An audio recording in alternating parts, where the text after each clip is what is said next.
Uinuliwe na upewe sifa, utukuzwe, maana unaweza, ewe Mfalme. Uinuliwe ewe Jehova, maana wastahili Bwana wetu. Pokea sifa na utukufu asubuhi ya leo, ewe Mungu, kwa ajili ya jina lako, ewe Jehova, maana unasema ya kwamba uhai wetu umeuficha, asi tunaona ewe Mungu, na inadhihirika ya kwamba umeuficha ewe Mungu wetu, maana mawindo yale adui amefanya hayajafaulu, lakini tumeweza kutoka washindi. Inuliwe na limitiwe jina lako, maana wewe ni Mungu, hakuna aliye kama wewe, hakuna aliye kama wewe, hakuna aliyestahili kama wewe, hakuna anayeweza kama wewe. Ndio maana Baba, tumekuja tukuabudu asubuhi ya leo. Inuliwe jina lako, litukuzwe ewe Mfalme. Pokea sifa za mioyo yetu, pokea maabudu ya mioyo yetu, pokea katika uweza wako ewe Jehova. Limitiwe jina lako ewe Mungu, litukuzwe jina lako ewe Kristo, lipewe sifa jina lako Bwana, maana hakuna mwingine ambaye tunaweza kumpa sifa, hakuna mwingine tunayeweza kumpatia kuabudu kwetu ewe Jehova. Maana neno lako linasema ya kwamba tusiabudu miungu mingine, lakini tukuabudu wewe, Mungu mwenye nguvu. Kuinuliwe Jehova, maana una nguvu katika maisha yetu, una nguvu katika maisha yetu, una uwezo katika maisha yetu, maana tumeweza kuona, tumeshuhudia, na jina lako lipewe sifa. Hakuna kama wewe. Kutukuzwe ewe Mfalme, Mungu wa mbingu na nchi, uliyezifanya bahari, uliyeziumba Mtakatifu mbingu na dunia kwa neno lako. Mungu wangu, tunakuomba asubuhi ya leo ukaweze kuinuliwa wewe. Mioyo yetu Baba inamiminika mbele zako, wacha tukaweze Mfalme wa mbinguni kuhudumiwa na wewe katika ibada hii ya asubuhi. Tuinuliwe na wewe, tuinuliwe na wewe, tubarikiwe na wewe, tuponywe na wewe. Mioyo yetu Jehova ikasisimke upya katika jina la Yesu Kristo, na jina lako likapate utukufu, kwa sababu unastahili kupokea sifa na utukufu. Utukuzwe ewe Mfalme, upewe sifa na uinuliwe, kwa sababu hakuna aliye kama wewe. Na kuabudu na kupa sifa Mungu wangu, Mungu mwenye uweza. Litukuzwe jina lako, kalipewe sifa ewe Mfalme. Katika jina la Yesu nimeomba nikiamini. Haleluya.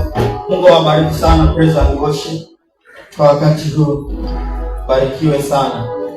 na Mungu awatie nguvu. Jina langu ni Noah Mwadena. Mimi ni mshirika hapa Shanzu Gospel Revival. Nashukuru Mungu kwa sababu ya kutuwezesha kuwa mahali hapa. Wacha katika wakati huu tukaweze kwenda katika neno la Mungu, tukaweze kushirikiana kwa ule muda ambao tuko nao sasa. Asubuhi ya leo nataka nikaweze kulileta neno la Mungu kuhusu ushujaa. Nataka nikaweze kuongea kuhusu ushujaa ambao unaongelelewa katika maandiko, katika Biblia. Nasi siku ya leo tukiwa katika msimu ambao tunakumbuka kwamba Yesu aliingia katika mateso, akateswa, akapigwa, akapata shida zote na aibu zote kwa ajili ya mwanadamu. Leo nataka tukaweze kuongea juu ya ushujaa. Wacha tukaweze kusoma maandiko katika kitabu cha Ufunuo mlango wa 5, tutaanzia mstari wa 5. Na mmoja wapo wa wale wazee akaniambia, usilie, tazama simba aliye wa kabila la Yuda, shina la Daudi, yeye ameshinda apate kufungua kile kitabu na zile mihuri zake 7. Biblia inasema hapa katika kitabu cha Ufunuo ya kwamba kukawa na maongezi, kukawa na mkutano mkuu kule mbinguni kwa ajili ya kumkomboa mwanadamu, na ikawa ni kana kwamba kumekosekana ni nani atakayeweza kuenda kumkomboa mwanadamu. So kukawa na crisis kule, kukawa kuna ishu kubwa sana ambayo inafanya kila mmoja ama kila mtu aliye kule mbinguni anasikia ya kwamba hii ni ngumu. Itawezekanaje mtu aende akachukue aibu ya mwanadamu, akachukue dhambi za mwanadamu, akachukue makosa ya mwanadamu, akajivalishe yeye, akaweze kuyatoa ili mwanadamu akapate msamaha? Biblia inasema ya kwamba wakatafuta, wakawa na wakati wanatafuta, maana mfalme ameuliza ni nani ataenda kukomboa yule mwanadamu ambaye tulimuumba, lakini sasa hivi ameweza kuenda nje ya wokovu huu ambao uliweza kupewa katika maisha yake. Anastahili kurudi akaweze kukombolewa tena upya. Ikawa kazi sana, lakini Biblia inasema ya kwamba katika ule mstari wa 5 akaweza kupatikana. Inasema hivi ya kwamba na mmoja wapo wa wale wazee akaniambia, usilie, tazama simba aliye wa kabila ya Yuda, shina la Daudi, yeye ameshinda apate kufungua kile kitabu na zile mihuri zake 7. Hapa kukawa na nafuu, lakini nataka nikaseme hivi ya kwamba Yesu akajivalisha mwili wa kibinadamu akaweze kuja kuwa shujaa wetu hapa duniani. Nataka nikaweze kukueleza ama nikakuonyeshe vile shujaa anakuwa. Maandiko yanasema ya kwamba Yesu akakataa maisha yake, akayatoa maisha yake, akaweza kusacrifice mpaka maisha yake. Shujaa ni yule mtu anaweza kujitoa yeye mwenyewe, ajitoe mpaka maisha yake, si kwa sababu yake yeye mwenyewe, lakini kwa sababu ya watu wengine, kwa sababu ya mtu mwingine. Yesu, Biblia inasema kwamba hakustahili kupata mapigo, hakustahili kuendea msalaba, lakini Biblia inasema kwamba akaweza kuwa shujaa, akaweza kujivika zile shida za wanadamu, akaweza kuzichukua ili akaweze kumkomboa tena na kumrudisha katika Mungu mwanadamu.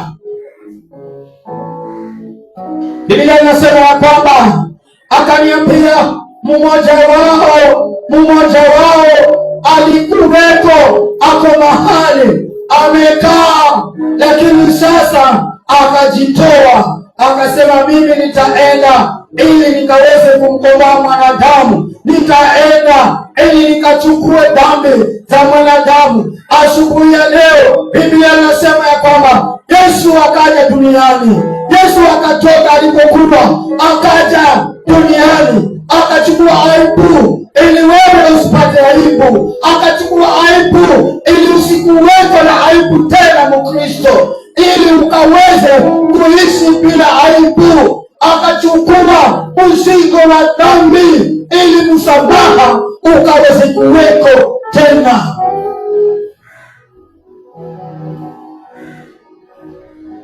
Akasema ya kwamba kuna mmoja ambaye huyo anaweza aende, anaweza amepata kushinda kufungua kile kitabu.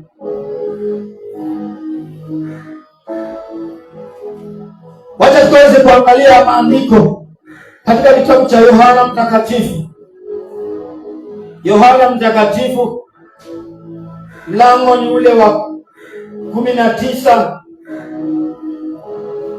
tangia mstari wa 16. Basi ndipo alipomtia mikononi mwao ili asulubiwe, nao wakampeleka Yesu. Akatoka hali akijichukulia msalaba wake mpaka mahali paitwapo fuvu la kichwa, au kwa Kiebrania Golgotha. Wakamsulubisha huko na wengine wawili pamoja naye, mmoja huku na mmoja huku, na Yesu katikati. Bwana Yesu asifiwe.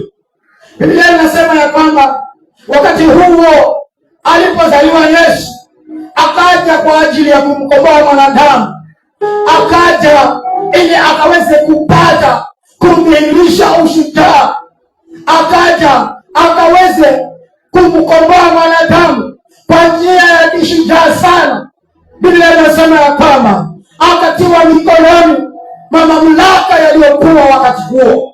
Biblia inasema ya kwamba akabebeshwa msalaba, akabeba msalaba, akafika mahali, akaenda kuweka mahali kwa msalaba ametundikwa, ili akaweze kupata kusulubishwa, ili mimi na wewe tukaweze kupata uokovu tulio nao leo, ili mimi na wewe tukaweze kuwa na mioyo ya ushujaa kama Yesu alivyokuwa, ili mimi na wewe tukaweze kukosa kuwa na aibu, ili mimi na wewe tukaweze kuwa watu ambao tuna uwezo wa kuingia, tuna uwezo wa kufanya vitu ambazo zaonekana kuwa haziwezekani, lakini kwa sababu ya Yesu tunaweza, kwa sababu yeye alishinda. Biblia inasema ya kwamba katika kile kitabu cha Ufunuo akafika mahali akaweza, ikasema ya kwamba ameshinda na anaweza kukifungua kile kitabu, ili Mkristo siku ya leo na mwanadamu siku ya leo aweze kufanya yale makubwa ambayo hayawezekani kibinadamu, lakini anaweza akayafanya, sio kwa sababu ana nguvu yeye mwanadamu, lakini kuna nguvu ambazo zinatoka mahali ambapo Mungu aliweza kushinda tayari wakati ule ambapo alikuwa anaanza. Haleluya! Biblia inasema ya kwamba akapata kushinda hata kabla hajaianza hiyo safari, ili akaweze kuja na kuendea msalaba, ili huu msalaba usimshinde.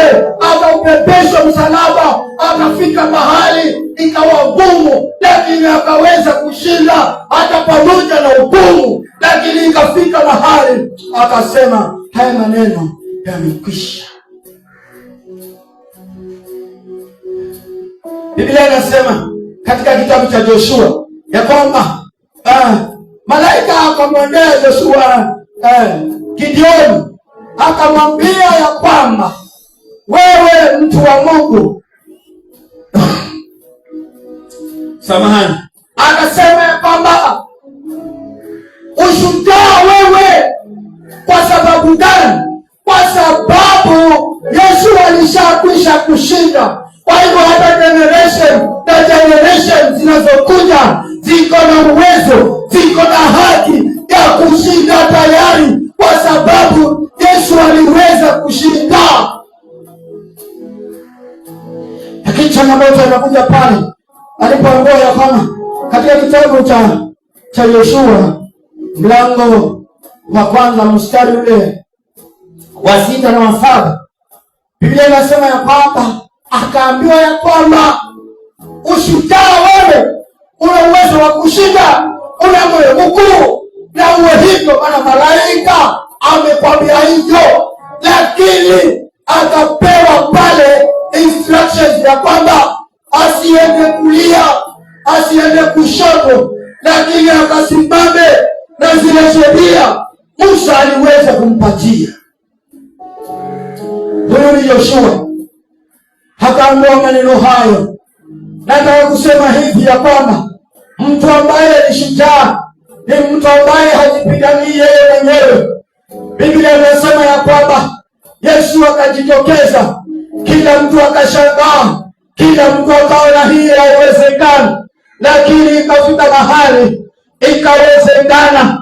Ilikuwa ngumu, maana walikuwa na uwezo wa kuona kilicho mbele, walikuwa na uwezo wa kujua ni nini kinachotendeka kesho, ni nini kitakachotendeka miaka ijayo. Kwa hivyo walielewa ya kwamba kuna kuwa kubetrend, kuna kufikia mahali akabebe msalaba, kuna kufikia mahali akaingia mahali ambapo hapaingiliki, lakini Yesu akasema ataenda. Nasema nini katika siku ya leo?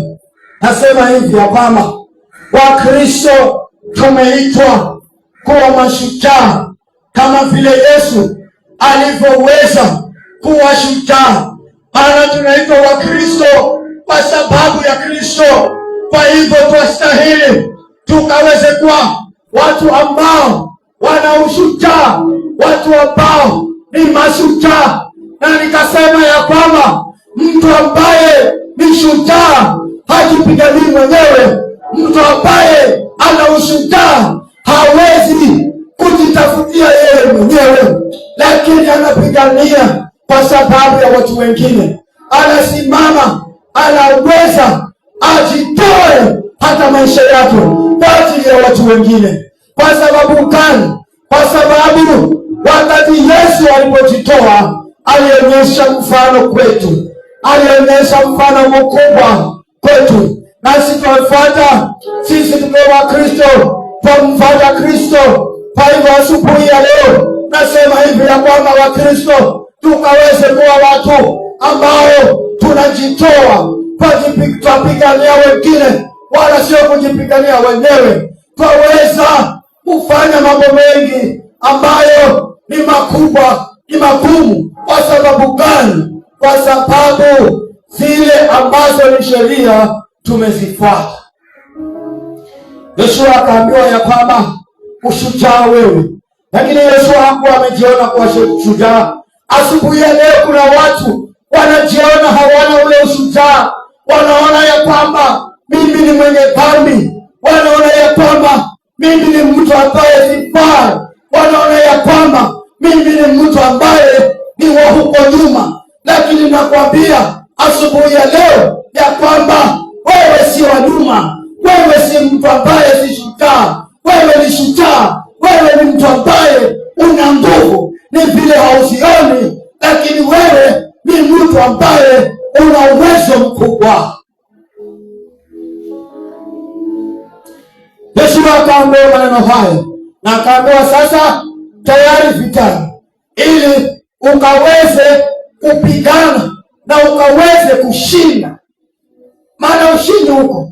Wakristo, nataka tuwaambie asubuhi ya leo ya kwamba ushindi umeshawekwa, ushindi uko tayari, kwa sababu kuna yule tunayemfuata ameshashinda. Lakini lazima tukaweze kujitia nguvu, tukaweze kujisimamisha wenyewe, ili tukaweze kuchukua ushujaa.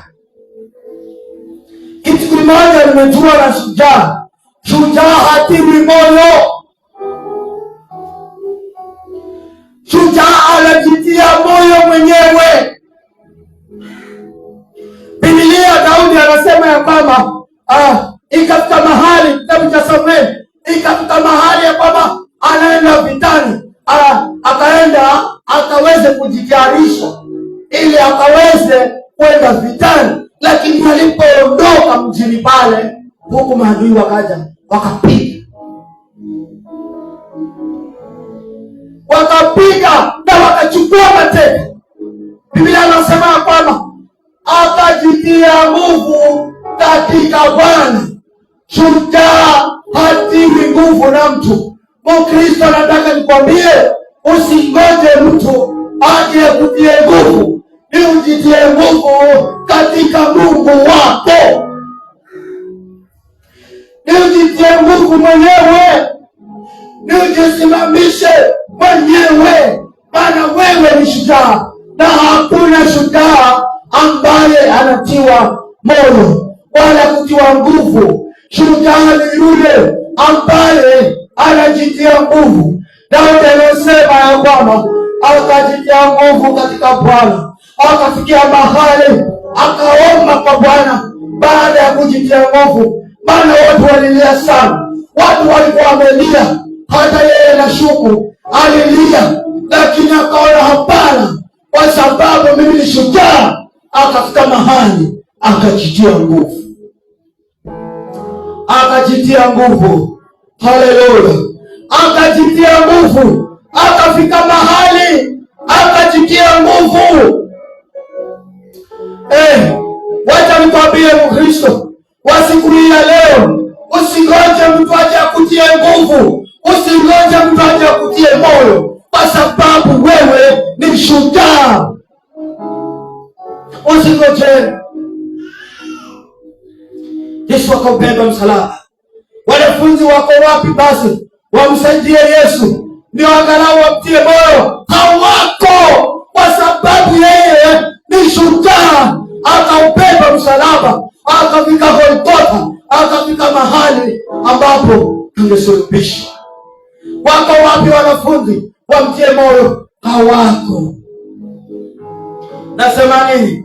Nasema ya kwamba shujaa yeye mwenyewe anajitegemea kiimani. Yeye mwenyewe anajitia nguvu katika Bwana. Anafika mahali anajitia nguvu yeye mwenyewe. Hakuna mtu anamtia nguvu. Ndio Biblia anasema ya kwamba katika kitabu cha Ufunuo, akainuka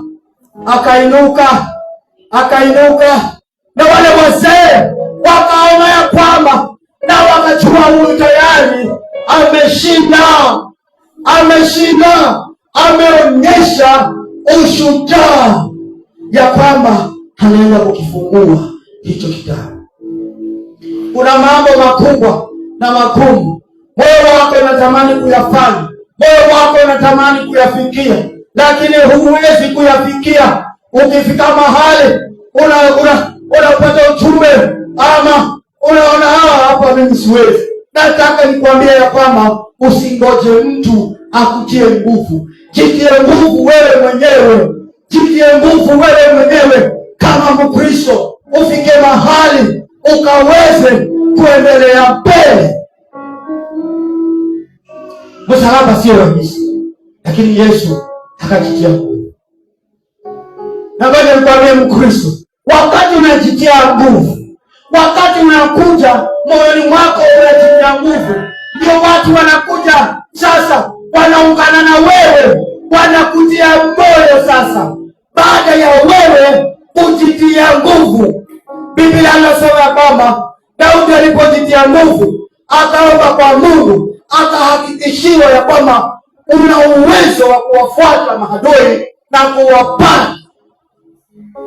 Ndio watu sasa akawakusanya tena, wakasikia hapana, wacha tuende.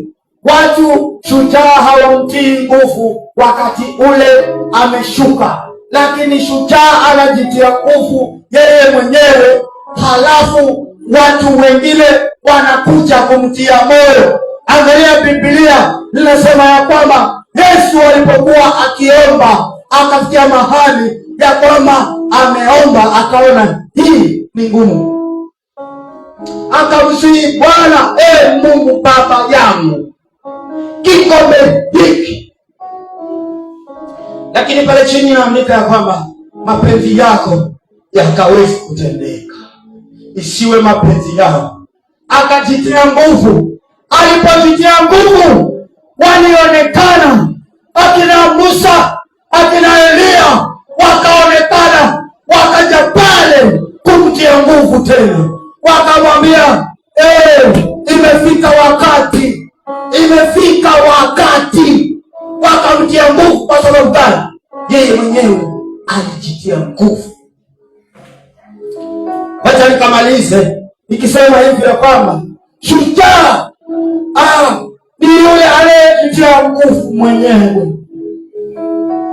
Shujaa hangoji atiwe nguvu na mwingine. Yesu hakungojea atiwe nguvu na mwingine, lakini yeye mwenyewe akasema, Baba, yasiwe mapenzi yako, lakini kama mapenzi yako. Hawa wenye kumtia moyo ndio wakati. Mpendwa, nataka nikwambie hivi ya kwamba wakati hata unapopitia mahali pa kungu na muragani, Biblia inasema ya kwamba Yesu amekwisha kutushindia, lakini wewe mwenyewe ni ujitie nguvu. Unapojitia nguvu, utawaona wakutia moyo. Unakwambia ndugu, tuendelee mbele, hapa sio mwisho ndugu, wacha tusogee mbele. Kwa sababu gani? Kwa sababu wewe mwenyewe tayari umejitia nguvu. Yesu akaweza kujitia nguvu, na hao watu wakaja wakamwinua, akauendea msalaba. Hakuweza kusikia ule uchungu. Kwa sababu gani? Kwa sababu kila kitu kilikuwa kiko sawa. Wacha nikaweze kumaliza nikisema hivi ya kwamba Mungu atupatie ujasiri, atupatie moyo mkuu, atupatie uwezo wa kuweza kujitia nguvu wenyewe, ili tukaweze kuendelea mbele. Baba, katika jina la Yesu, naliinua jina lako, nalitukuza, nalipa sifa, kwa sababu wewe unaweza. Mungu mwenye uwezo mkubwa, Mungu ambaye ulileta neno lako likatutie nguvu, likatuinue, likatuponye, likasamehe dhambi. Baba, tunakuomba kwa jina la Yesu Kristo, ya kwamba wakati huu Mfalme, neno lako ambalo baadaye tumeweza kushirikiana, wacha likafanya mizizi, wacha Jehova likachukue nafasi. Kama kuna ndugu, kama kuna mtu ambaye yeye anaona umefikia mahali hawezi, Baba kamuwezeshe kwa jina la Yesu Kristo. Kamuwezeshe kwa nguvu za msalaba, kwa nguvu ulizompa Yesu msalabani. Na Yesu ndiye mtu ambaye tunamwangalia. Yesu ndiyo kila kitu katika maisha yetu ya wokovu. Baba, tunakuomba wewe katika jina la Yesu Kristo, kainue maisha yetu, kainue mioyo yetu, karubariki Mfalme, kawainue watu kwa jina la utukufu wako, kama neno lako linavyonena ya kwamba haliji bure, lakini lina sababu katika maisha yetu. Wacha likatende kazi sawa sawa na neno lako. Mfalme, asante kwa ajili ya ukuu wako, asante kwa sababu ya nguvu zako, aliinua na kuitukuza. Katika jina la Yesu nimeomba nikiamini, amen. Shalom, Mungu awabariki na walika na nawakaribisha mkaweze kuwa pamoja nasi katika ibada siku ya leo Shanzu hapa Mombasa, na Mungu awabariki sana. Mbarikiwe. Shalom.